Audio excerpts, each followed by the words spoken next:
যে কবর, রওজা এবং মাজারের মধ্যে পার্থক্য কি, যেটা বর্তমান ইস্যু, বর্তমানে এটা নিয়ে আমাদের ভিতরে একটা তোলপাড় চলতেছে। কবর, রওজা এবং মাজারের মধ্যে পার্থক্য কি, এটা সংক্ষিপ্ত আকারে শেষ করব।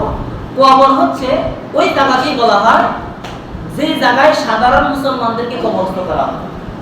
কথা বুঝতে পারছেন কিনা? সাধারণ মুসলমানরা যেখানে কবর দেওয়া হয় সেই জায়গাটার নাম কি? কবর।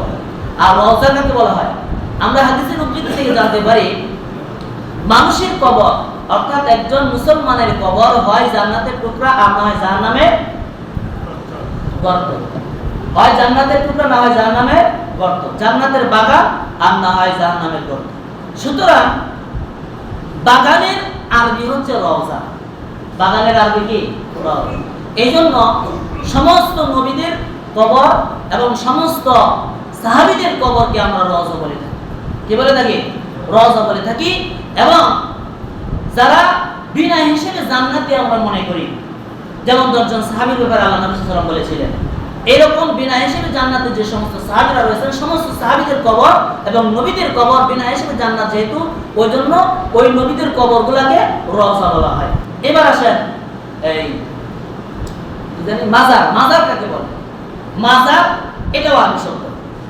এখন আমরা মাজার মানে মনে করি গাঁজা খাওয়া, মাজার মানে মনে করি বিড়ি খাওয়া, মাজার মানে মনে করি ছেলে মেয়ে নিয়ে নাচানাচি করা, মাজার মানে মনে করি যে অশ্লীলতা করা। আসলে তা না।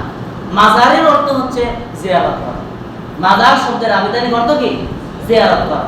অর্থাৎ একই কবর, যেই কবরকে বারবার জিয়ারত করা হয় সেই কবরটাকে মাজার বলা হয়। সেই কবরটাকে কি বলা হয়? মাজার বলা হয়। যেমন আমাদের এলাকায় গোরস্থান আছে না নাই? আমরা কি কবর জিয়ারতে যাই না? কথা বলে যাই কি যাই না? আমরা তো প্রতি শুক্রবার যাই, এমনি তো যাই। এই যে মাঝে মধ্যে যে আমরা কবর জিয়ারতে যাই, সুতরাং ওই কবরকে যদি মাজার বলেন কোনো অসুবিধা নাই। অর্থাৎ যে দরগাহে, যে কবরে বারবার মানুষ জিয়ারতের উদ্দেশ্যে যায় সেই কবরটাকেই মাজার বলা হয়। সুতরাং যেখানে আপনারা জিয়ারতের উদ্দেশ্যে যাইতে পারেন ইবাদত হিসেবে, কোনো অসুবিধা নাই। কিন্তু আসলে এখন মূল কথা হলো যে তাহলে কি আমরা যারা মাজার বাঁধতেছি, মাজারে অত্যাচার করতেছি, মাজারে নির্যাতন করতেছি, তাহলে এটা আসলে কি ঠিক না? আসলে ঠিক বেঠিক কখন বুঝবো? ওলামায়ে কেরামদের, অভিজ্ঞ ওলামায়ে কেরাম যারা উপরে লেভেলে আছেন তারা সবাই বলে যে মাজার ভাঙবো কেন? মাজার তো হচ্ছে ওলি আউলিয়াদের জিয়ারতের স্থান। যারা মুমিন ব্যক্তি যাদেরকে আপনারা জিয়ারত করতে যান ওই সমস্ত জায়গাগুলোকে মাজার বলা হয়। মাজার কখনো ভাঙবেন না এবং মাজারের বিরুদ্ধাচরণ করবেন না। হ্যাঁ, করতে পারেন কোনটা?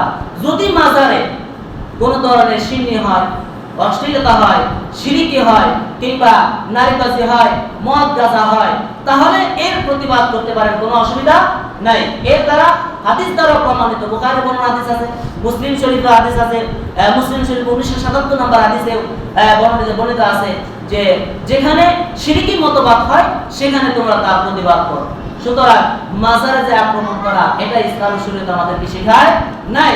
কারণ পৃথিবীর ইতিহাসে, এখন একটা কথা বললে আপনারা আশ্চর্য হয়ে যাবে, পৃথিবীর ইতিহাসে যত নবী পৃথিবীর সৃষ্টির সূচনা লগ্ন থেকে আমার আপনার নবী পর্যন্ত পৃথিবীতে আসছে, সমস্ত নবী রাসূলরা একত্রিত হয়ে যে পরিমাণ কাফেরদেরকে মুসলমান বানাইছে এর চাইতেও বেশি গুণ মুসলমান বানাইছে এই বাংলার জমিনে সমস্ত বাংলাদেশ সহ সমস্ত কান্ট্রির যে সমস্ত ওলি আউলিয়া পৃথিবীতে আসছে তারা এর চাইতে আরো বেশি মুসলমান বানাইছে। সুবহানাল্লাহ।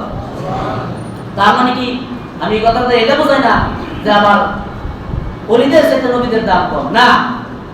আমার আপনার নবী কয়জন মুসলমান বানাইছে, কিন্তু এই কোরআন এবং হাদিস রাখার কারণে, উলামায়ে কেরাম পৃথিবীতে থাকার কারণে, আহলে বায়াত এবং আহলে রাসূল পৃথিবীতে থাকার কারণে, এই যে আস্তে আস্তে ইসলামের প্রচার হওয়ার কারণে আজকে সমগ্র পৃথিবীতে মুসলমানের সংখ্যা কম না বেশি?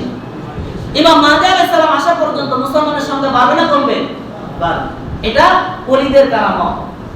একই তো খাজা মুঈনুদ্দিন চিশতি রাহমাতুল্লাহ আলাইহি এক রাতে এক দিনই তো 9 লাখেরও অধিক হিন্দুকে মুসলমান করেছেন। কিন্তু আজকে বর্তমান পৃথিবীতে আমরা আলেম সমাজরা আমরা নিজেকে ধিক্কার দেই। আমরা কোথায় ইহুদি খ্রিস্টানদেরকে দাওয়াত দিয়ে তাদেরকে আমাদের ইসলামের শান্তির বাণী পৌঁছাই দিয়ে তাদেরকে কোথায় ইসলামে আনবো? অথচ তাদের সাথে তার দাঙ্গা হাঙ্গামা করে আমরা নিজেরাই কতগুলো মত পার্থক্য হয়ে গেছি। কিন্তু ওলি আউলিয়ারা কখনো কারো বিরুদ্ধাচরণ করে নাই। ওলিরা ইহুদি খ্রিস্টানদেরকে দাওয়াত দিয়ে মুসলমান করেছে। আর আমরা আলেমরা কি করছি?